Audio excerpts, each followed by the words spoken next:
Olá pessoal, tudo bem? Sejam bem-vindos a mais um episódio do nosso videocast Gente que Pode. Eu sou Adriano Lima, palestrante, coach executivo, e esse videocast foi criado com muita paixão para a gente trazer histórias inspiradoras de carreira e de vida para te ajudar a ir ao seu degrau mais alto, a sua performance mais alta possível, porque é através dessas histórias que vão te inspirar, vão te ajudar a você se desenvolver mais e a você ser sua melhor versão. Mas antes de apresentar o nosso convidado do dia, eu quero falar de quem nos apoia, de quem nos ajuda a fazer esse programa acontecer, os nossos patrocinadores. Se ligue aí.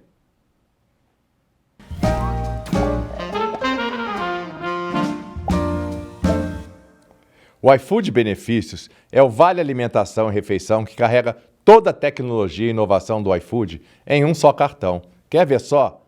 Para o RH, ele tem um sistema de gestão facilitada para todo tamanho de empresa. E para o colaborador? Tem o app iFood Benefícios, que dá autonomia para gerenciar os vales. Mas que vales são esses, Adriano? Te conto. São 8 vales que formam o iFood Benefícios. Vale Refeição e Alimentação, os saldos separados do PAT, que é o Programa de Alimentação do Trabalhador, e o iFood Benefícios também é saldo mobilidade, saldo cultura, saldo saúde e bem-estar, saldo educação, saldo home office e saldo livre. Ufa, para você usar do jeito que quiser. Outra vantagem da tecnologia iFood é o único vale cheio de cupons para você usar no iFood. Sem contar na bandeira Elo, que passa em qualquer estabelecimento sem você ficar precisando perguntar: passa vale aqui? Por tudo isso e muito mais, vale contratar, com taxa zero. É só acessar o link ou QR Code aqui na tela. iFood Benefícios, o Vale Refeição e Alimentação do iFood. Pede para sua empresa já! Bem, pessoal, hoje eu tenho aqui comigo um amigo, na verdade, um amigo há mais tempo, Reinaldo Gama, CEO da HSM da Singularity no Brasil, e é um prazer tê-lo aqui. Então, muito obrigado pela sua presença, Reinaldo, é uma honra tê-lo aqui conosco no nosso Gente que Pode. Adriano, é um prazerzaço sempre você com novidades, se reinventando e trazendo conteúdo de muita qualidade, cara. Então, é um prazer estar aqui, adorei o convite, uma honra, cara. A honra é nossa e o Gente que Pode são histórias, né? A gente aqui bate um papo como se estivesse na sala da minha ou da sua casa e contando histórias para eles, né? De sua carreira, de sua vida. E eu quero começar com uma história que muitos não sabem e essa história se deu com a gente, nós dois, na sede do Cubo, Nossa, sua ex-empresa. é verdade. Eu levei um grupo de RHs, você me recebeu tão bem. Na época eu tinha uma startup chamada People Tech e eu lembro muito bem, você estava no Tava em momento vias de. de tomar a decisão de carreira, né, de sair ou não do Cubo, de um grande grupo Itaú Unibanco. E tempos depois você me falou que aquela nossa conversa te ajudou bastante. Muito. E você pode compartilhar como foi aquele dia, onde e como eu pude te ajudar no seu processo? Primeiro que mais à vontade do que isso aqui, impossível. Só se tivesse um vinhozinho aqui, Adriana, Opa. porque de fato é muito legal você relembrar essa história, que tem mais ou menos uns 5 anos e meio, que é o tempo, 5 anos e meio, um pouco mais do que isso, não, né, não muito mais, mas foi muito interessante porque eu vim de uma carreira executiva no mercado financeiro e sempre tive algumas abordagens e naquele momento que a gente se encontrou, você com aquele grupo de executivos, e a gente fazia muito isso no Cubo. O Cubo tava, né, o Cubo viveu momentos muito importantes no ecossistema de startups.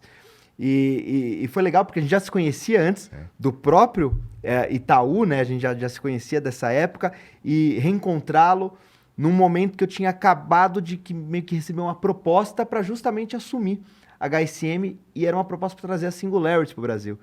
E ali foi interessante porque teve uma confluência ali dos astros que eu tava ali vendendo o Cubo, tava ali, né, contando as histórias, mas com a cabeça em outro lugar, o que acontece muito na vida dos executivos, né?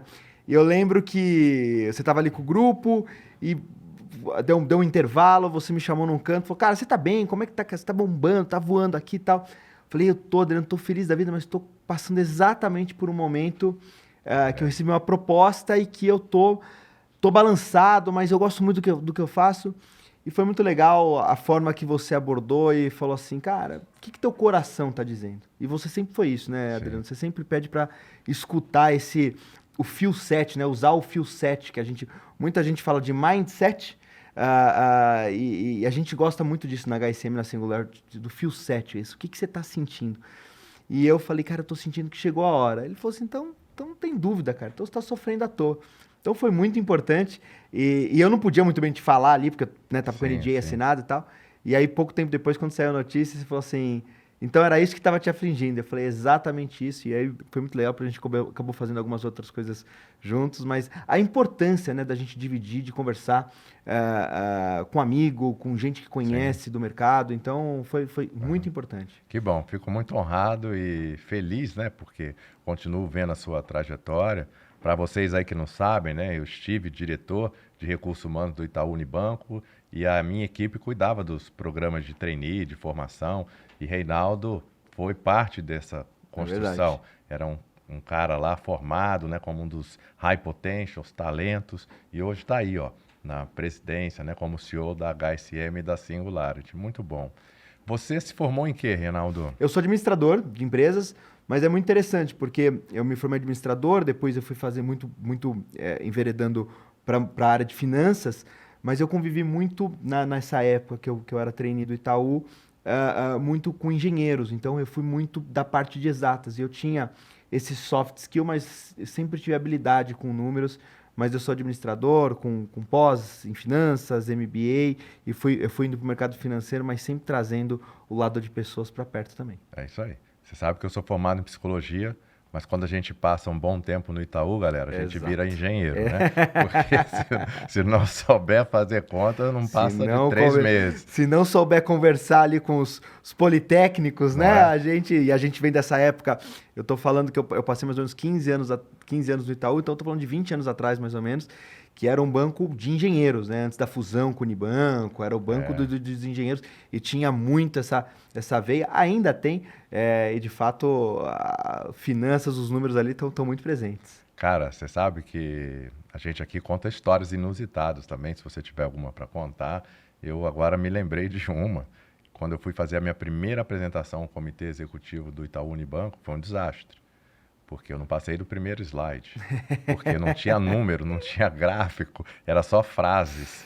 E aí eu voltei com vocês estão vendo aí, a gente toma umas pancadas.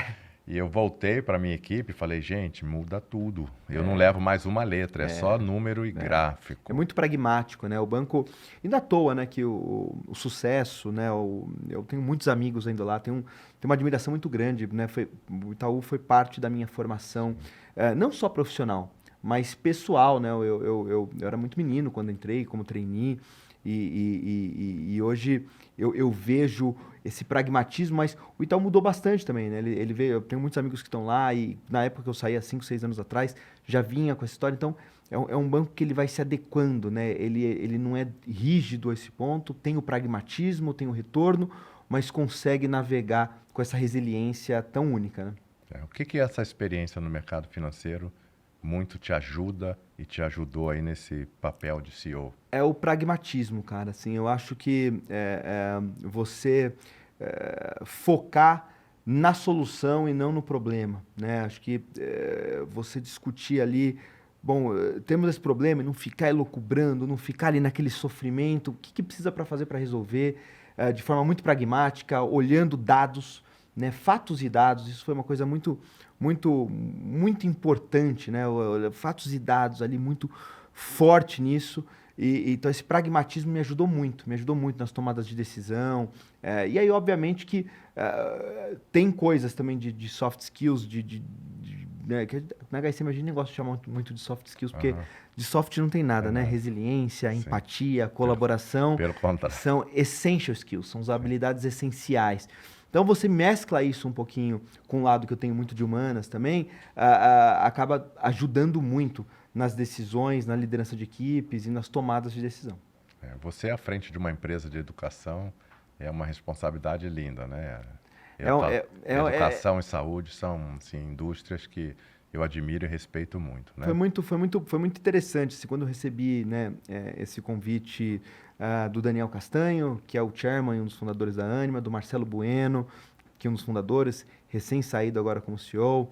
A gente tem a Paula Raca agora à frente da Ânima Educação, né? Para quem não sabe, a HSM, a Ânima comprou em 2013. A HSM, então, tem mais ou menos 11 anos que ela comprou 100% para olhar, né, o lifelong learning, esse aprendizado ao longo da vida.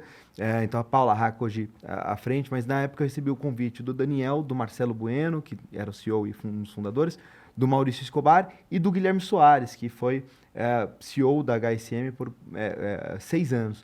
Então, foi muito interessante porque eu não me imaginava. Eu sempre trabalhei com serviços financeiros. Sim. Aí eu mudei para serviços em educação. E é muito interessante, você falou para contar histórias aqui. Quando eu entrei, Adriano, quando eu fui fazer esse movimento, eu era muito jovem. E eu falei, puxa, eu vou aqui. Ainda é, né? Que bom. Obrigado. Amigo de amigo não vale. Já tô com alguns cabelinhos brancos, já tô começando, entrei nos 40. Mas é muito interessante que quando eu entrei, falei, olha, eu vou ficar aqui 2 anos, porque era uma indústria que me encantava aprender. E falei, vou ficar 2 anos e depois vou ver o que eu vou fazer. E cá estou eu, quase 6 anos, 5 anos e meio. É algo que tem muito para fazer, é apaixonante. As pessoas que trabalham, elas são ligadas ao propósito, né? O propósito da Ânima Educação, por exemplo, é transformar o Brasil através da educação. E isso é o que nos move, e a gente vê o poder que tem, de fato, a educação na transformação do indivíduo e das organizações. É isso aí. Quando você era moleque, você sonhava com isso? Você achava que essa seria a sua carreira? O que você ia ser Adriano, quando aqui crescer? então, já que a gente está tão entre amigos aqui, você sabe que meus amigos de colégio, eles tiram o maior barato, porque eles falam assim, quando sai alguma entrevista em algum veículo, em alguma empresa, imprensa, ou eu falando para público, falando sobre o futuro da educação e educação, eu falo muito sobre o futuro da educação e educação do futuro, os meus amigos brincam comigo, falam, Reinaldo, não é possível que aquele menino que chegava na sala de aula, sentava lá no fundo, levava um papel e uma caneta, hoje fala do futuro da educação. Eu nunca me vi, porque eu sempre fui um aluno mais rebelde, um aluno que não me encaixava muito nos padrões, né? Eu sempre gostei muito do aprendizado no dia a dia, das experiências. Então sempre fui muito rebelde, sempre fui um bom aluno, mas muito porque eu andava de carona. Então, quando eu tinha trabalho em grupo, eu pouco atuava ali, mas todo mundo me queria no grupo para eu poder fazer a apresentação. Então eu ia lá e fazia a apresentação. Então eu era o cara que me expunha, eu sempre gostei muito de falar e de apresentar, mas eu ia pegando essas caronas. E é muito legal ver que isso tinha muito de educação.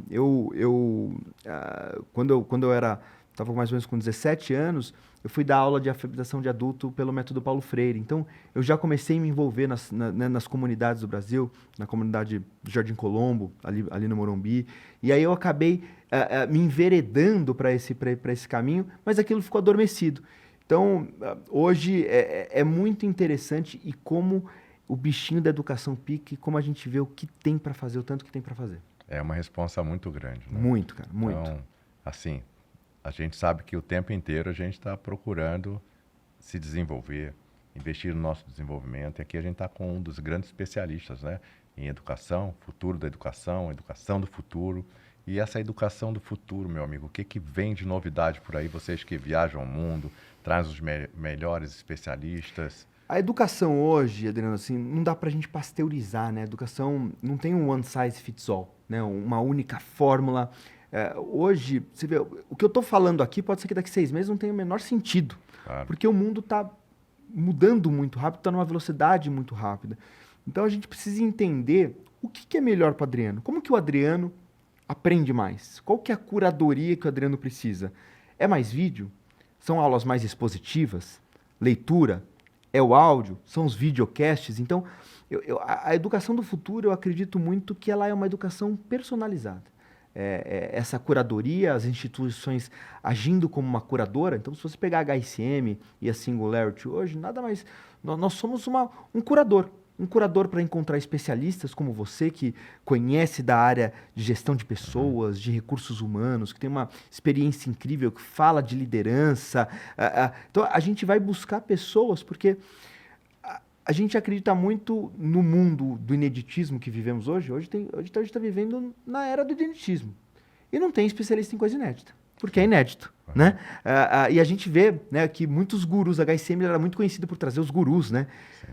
Eu não acredito mais em guru nos dias de hoje. Eu acredito nesse aprendizado, em a gente trazer pessoas que estão aprendendo. Não dá mais para a gente falar, eu sou especialista, a gente está vendo agora, né?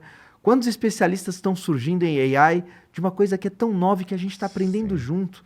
Né? Então, eu acredito muito numa educação personalizada. O que funciona para você? Qual que é a curadoria? Quando que você precisa estar presencialmente? Quando você pode estar digitalmente? Quando você precisa de um tutor, de um mentor? Quando você funciona mais lento? Eu sou um cara muito visual, né? By the way, parabéns aqui pelo visual do estúdio. Obrigado. Eu sou muito... então, um slide para mim que ele... eu preciso ver uma apresentação. Alguém que fala sem um material por trás, eu me desconecto muito rápido. Tem gente que não. Tem gente que vai muito ali na fala. Então, eu acho que a educação do futuro é você descobrir como é que você aprende mais e melhor. O que é para você? O que é um professor, é um mentor, é um tutor, é um áudio, é um livro? Então, acho que essa é a educação do futuro que a gente ali acredita bastante. Muito bom. Vocês acabaram de realizar a HSM+, né? Para mim, ainda o maior evento de management da América Latina.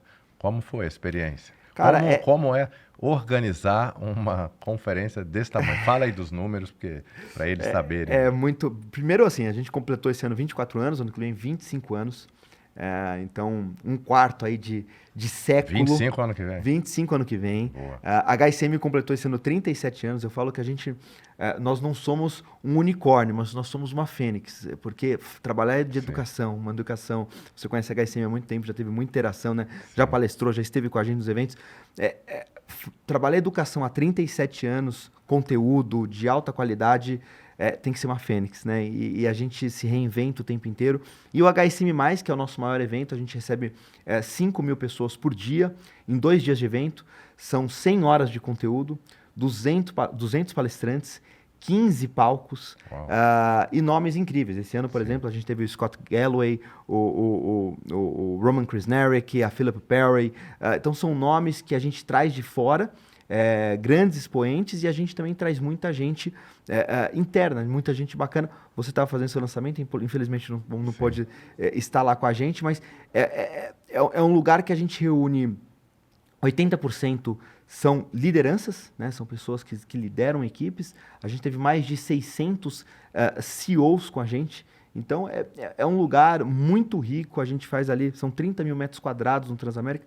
É uma tarefa muito emocionante, mas Você chega a perder o sono ali na semana que antecede. Você sabe que é muito interessante isso. O processo durante, ele é muito mais estressante do que um dia antes. Eu de verdade, porque não tem muito o que fazer. O time é muita gente envolvida, né? São mais de 500 profissionais envolvidos para a realização do evento. Então, a gente, ali, um dia, 2 dias antes, eu estou mais tranquilo, porque eu já estou vendo já acontecer e tudo mais. O processo da negociação, do durante, ele é mais estressante. No dia, eu de verdade, eu vou para me divertir. Eu vou para fazer, porque é o que a gente trabalhou o ano inteiro.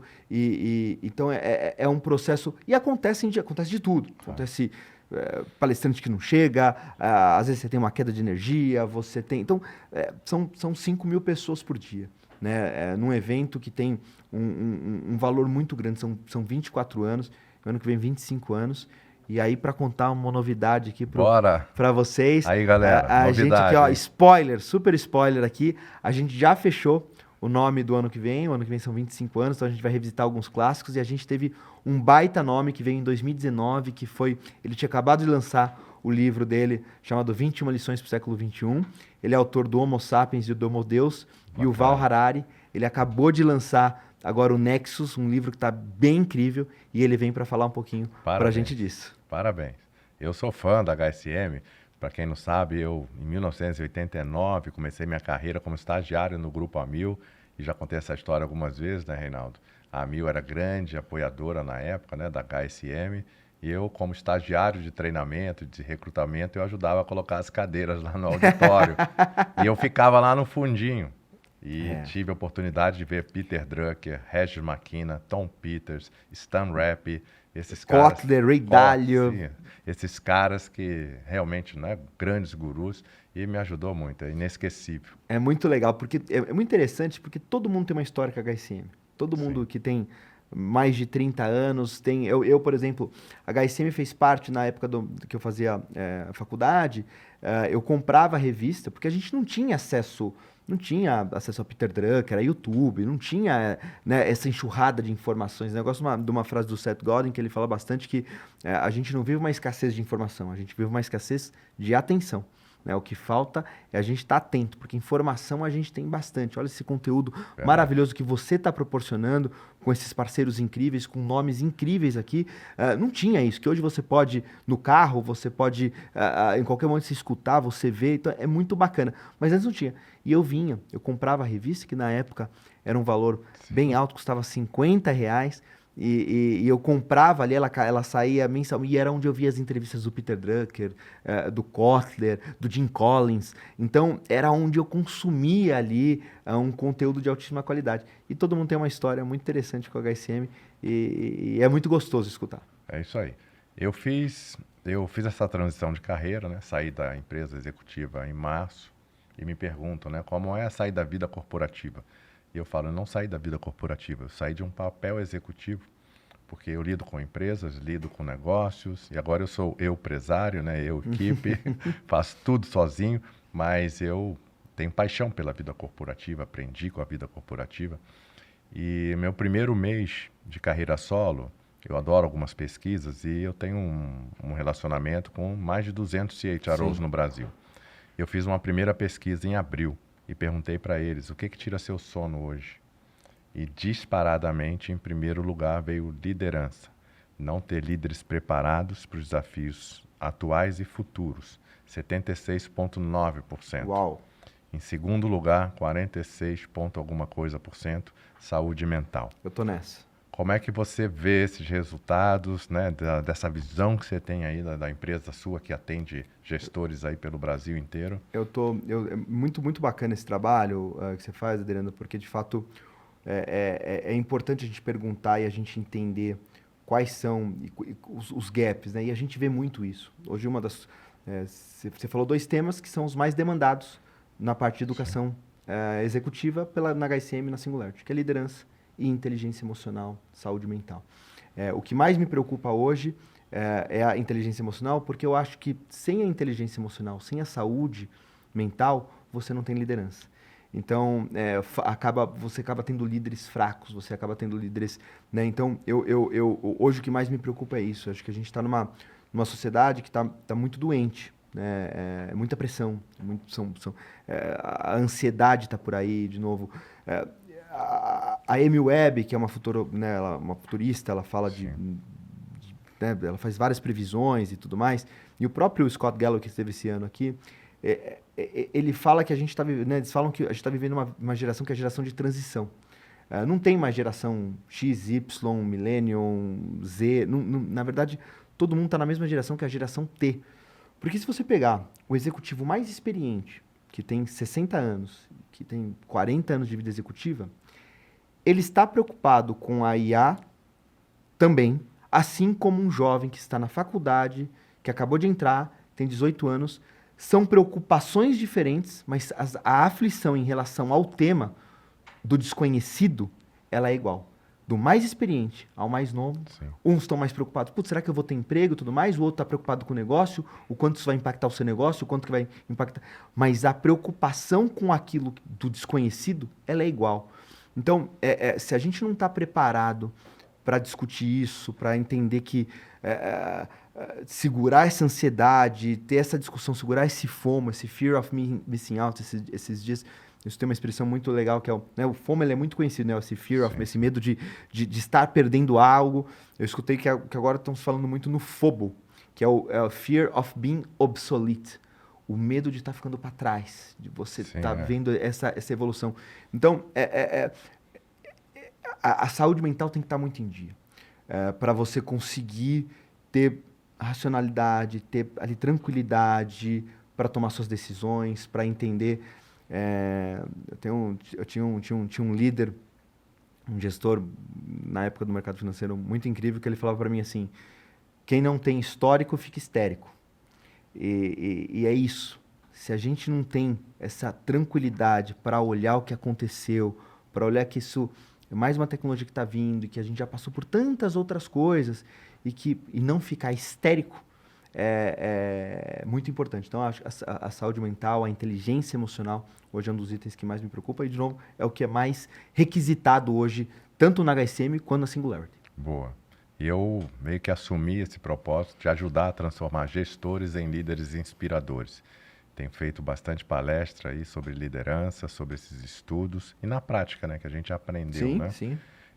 E isso que eu tenho falado muito. O cara hoje ele não consegue liderar a si próprio, né? Ele se adoece a equipe e vira esse ciclo vicioso. Sim. Né? Como é seu estilo de liderança? Como é a cultura na HSM, meu amigo? Cara, é muito interessante porque eu tenho também tenho uma coach que me acompanha já há 6 anos e ela fala que a minha liderança ela é a pós-moderna. Eu delego muito. Eu confio muito em quem está comigo.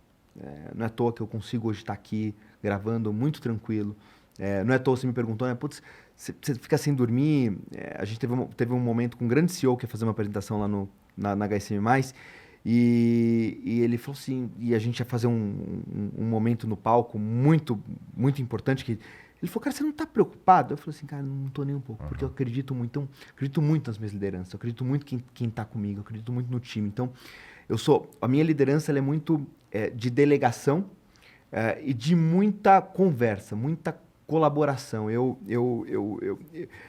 falo pro time que eu nunca vou ser o Messias, eu nunca vou ser o super-homem que vou tomar decisão.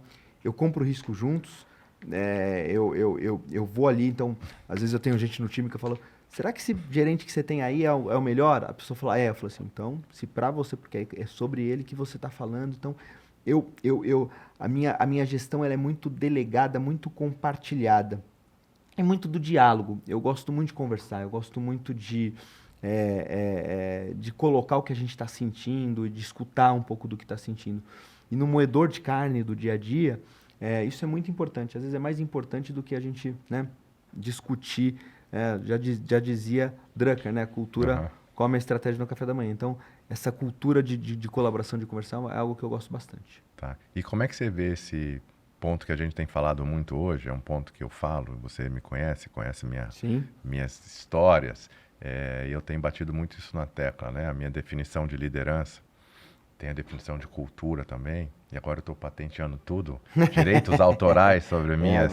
sim, pô, super importante. Minhas invenções, inclusive o termo sonhalizador, está lá patenteado, eu criei e estou registrando, mas a minha definição de liderança tem sido: liderança não é sobre ser perfeito, não é só sobre ser exemplo, é sobre ser humano. É isso aí. E esse ponto, né, que eu sei que você tem essas características, são muito importantes, com aquela palavrinha mágica importante que a gente se permite cada dia mais usar, que é a vulnerabilidade. Perfeito. Você que lida aí com grandes, né, personalidades, como é que você tem visto esse movimento da gente se permitir falar de vulnerabilidade, Você tem um chairman que fala muito disso. Muito. Então, fala um pouquinho disso pra gente. Primeiro que é perfeito as suas colocações, e de novo, acho que você vem trabalhando isso, não é de agora, né? Não é um modismo, você vem falando disso há muitos anos, eu escuto você falando disso desde lá da época do Itaú. E eu acredito que ainda tem um longo caminho, mas hoje é muito mais bem aceito. Hoje você tem líderes, você tem CEOs já trazendo isso para os times, essa parte da empatia, da vulnerabilidade, puxa, eu não sou super-homem, aqui não tem ninguém com capa que vai resolver, né? Não tem bala de prata. Muito difícil hoje, nos dias de hoje, ter uma bala de prata. Não existe mais isso, essa bala de prata no mercado tão competitivo, tão dinâmico quanto o nosso.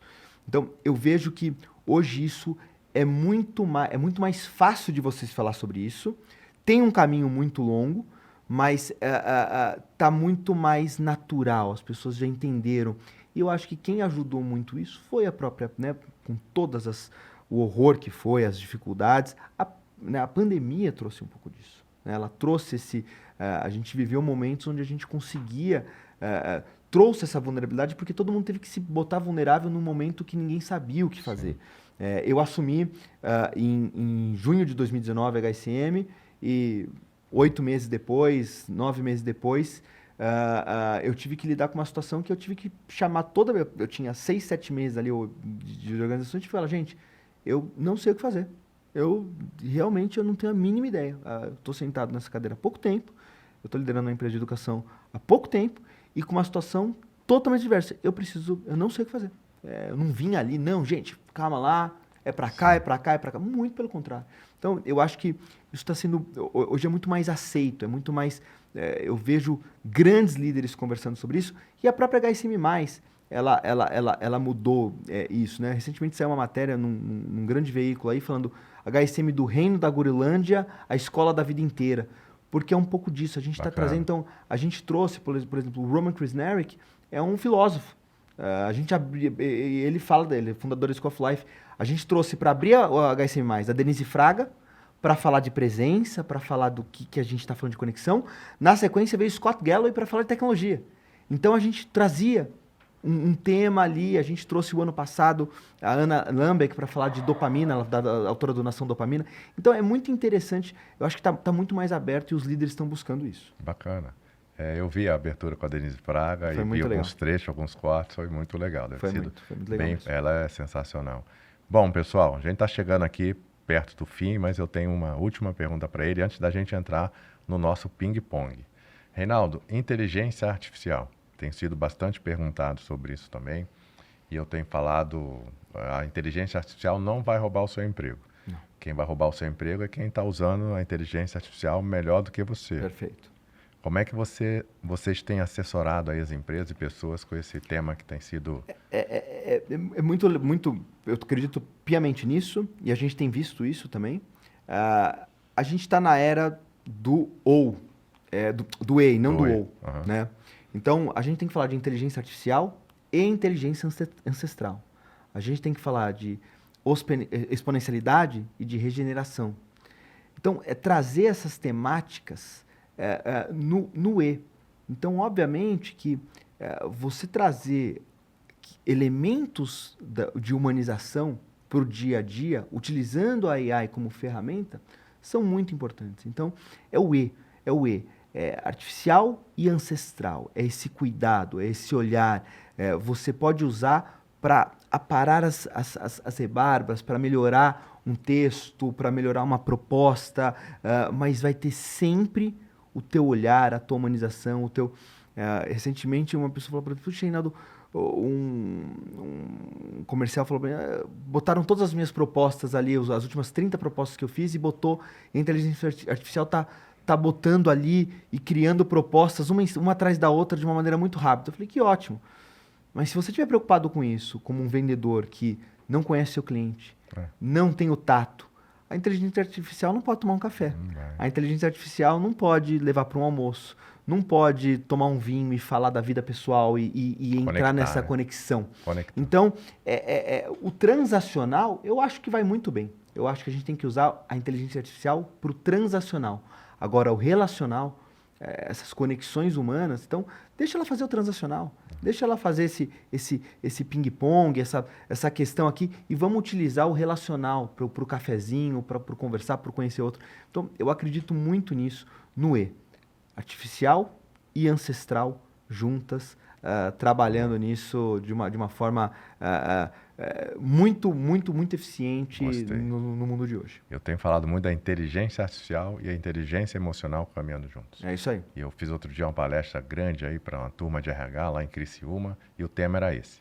E aí eu provoquei, eu usei o videogame, o Sonic, e falava assim, vocês lembram do Sonic? A maioria não lembrava, né? Porque é do meu tempo. Mas o conceito pegou, que era, não dá para passar de fase. A gente ainda está na primeira fase da inteligência emocional e quer deixar para trás e só falar de inteligência artificial não dá. Tem que caminhar juntos.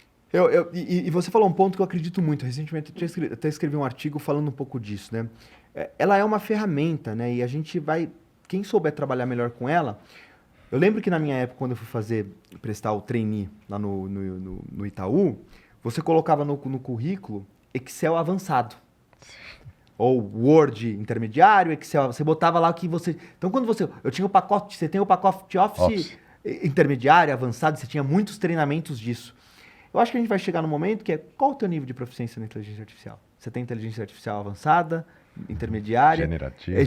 O que você usa? Quais são as ferramentas? Então, eu acho que é exatamente isso. Quando a gente viveu... Nossa, eu lembro quando você tinha lá o Excel, como é que vai ser das pessoas? E ela era uma ferramenta e a gente teve que...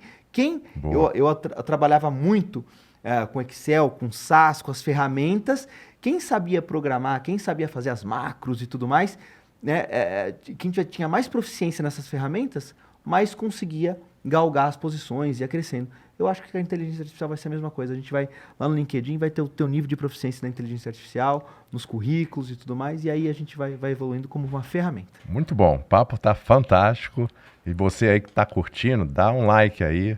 Você compartilha com seus amigos, comenta, ajuda aí gente que pode a ficar mais parrudo ainda. Agora eu vou para aquela sessão que vocês já viram aí em outros episódios. Não sei se ele está pronto. É a sessão ping-pong. E depois da sessão ping-pong eu te passo a palavra para você deixar sua mensagem final aí aos nossos participantes, né? Vamos lá ao ping-pong, galera.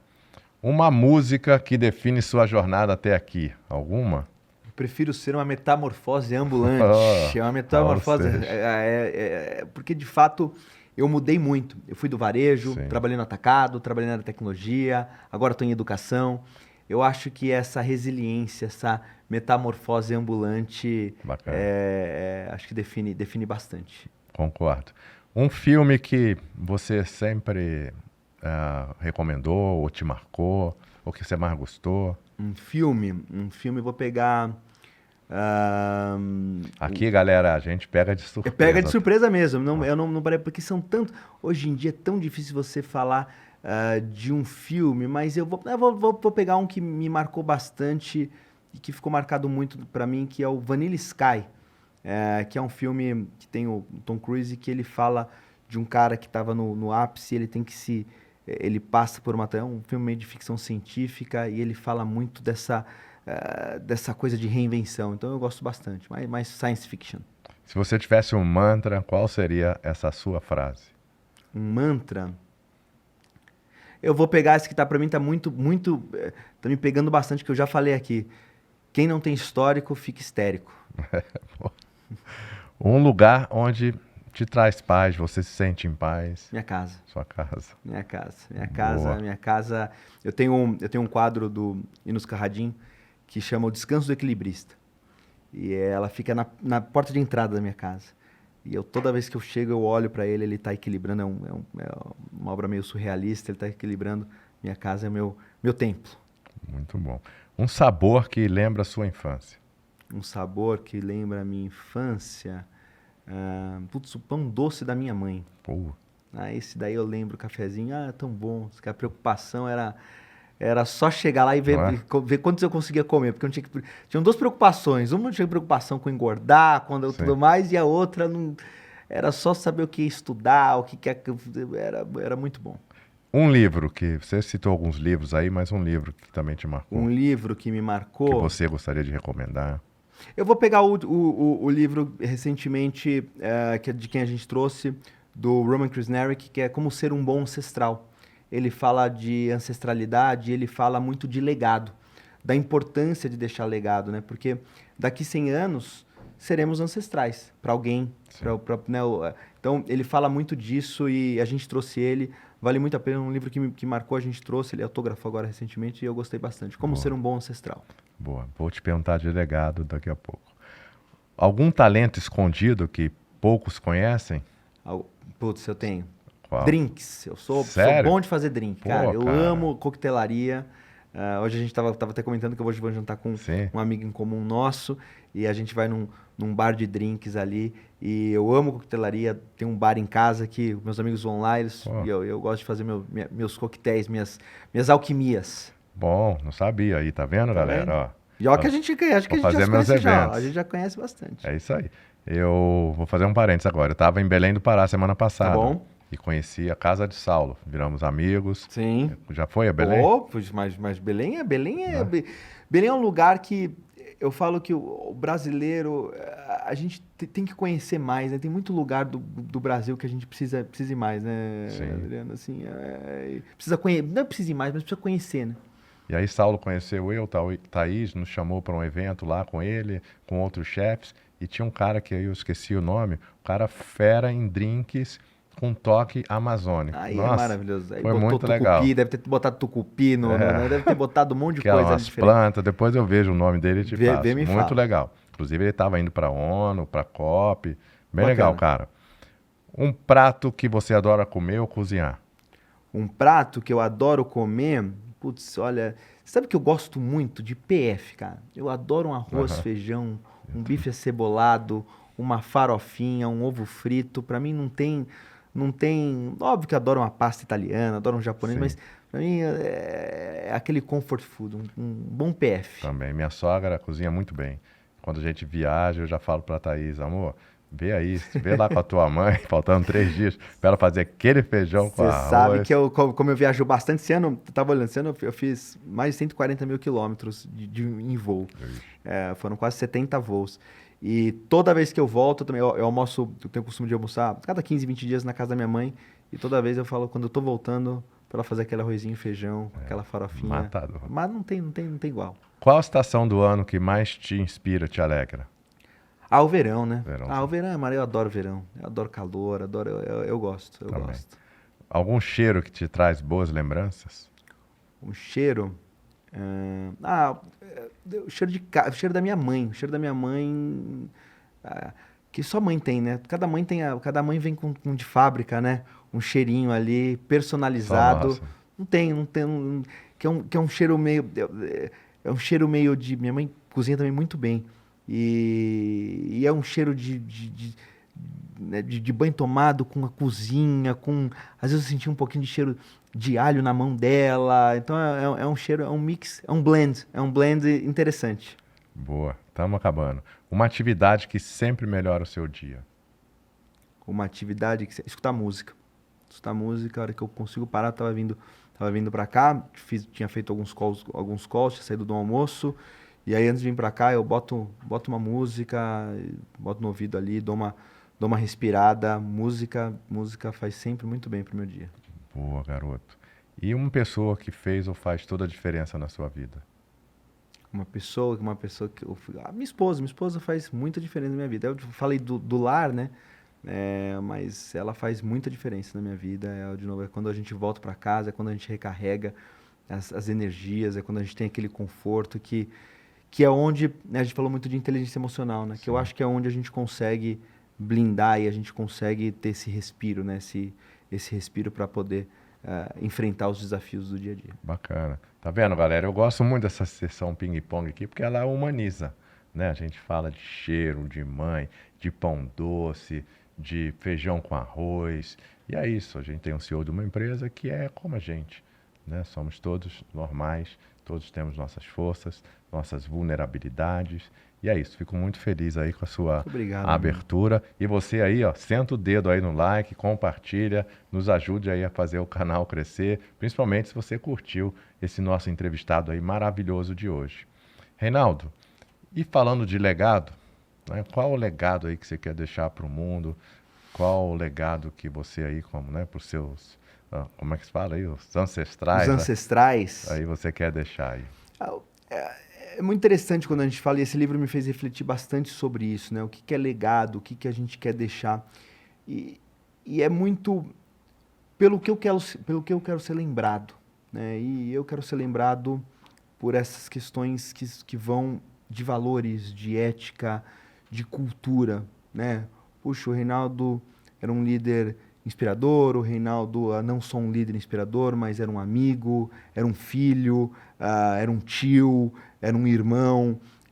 Eu acho que são essas somas que nos humanizam em esferas tão importantes, né, da vida, na vida social, na vida profissional.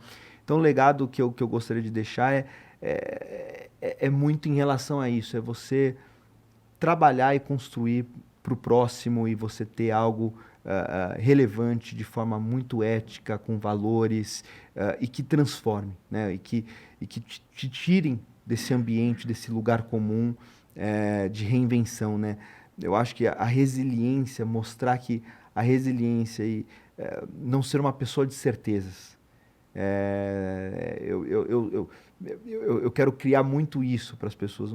Eu detesto pessoas que têm muita certeza, assim. Eu não gosto quando falo é tão pragmático ali, né? Eu acho que obviamente, tem coisas, tem valores que são muito certos e corretos, mas certezas, assim, na vida, eu gosto de sempre pensar, de sempre discutir. Então, esse é um legado, esse pensar diferente nessa construção. Muito bom, amigo. Eu fico muito feliz.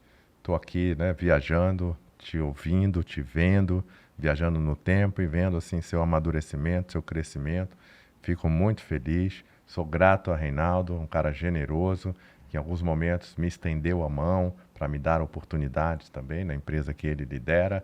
E é isso, gente. É sobre conexão, é sobre vínculos que a gente constrói e que nos faz ser melhores profissionais e melhores pessoas, tá? Muito obrigado mais uma vez. Eu que agradeço. E vamos em frente. Conte sempre comigo também, meu amigo, no que você precisar, tá bom? Meu amigo, muito obrigado e mais uma vez parabéns pelo projeto lindo. Vida longa pra gente que pode. Vambora. Valeu.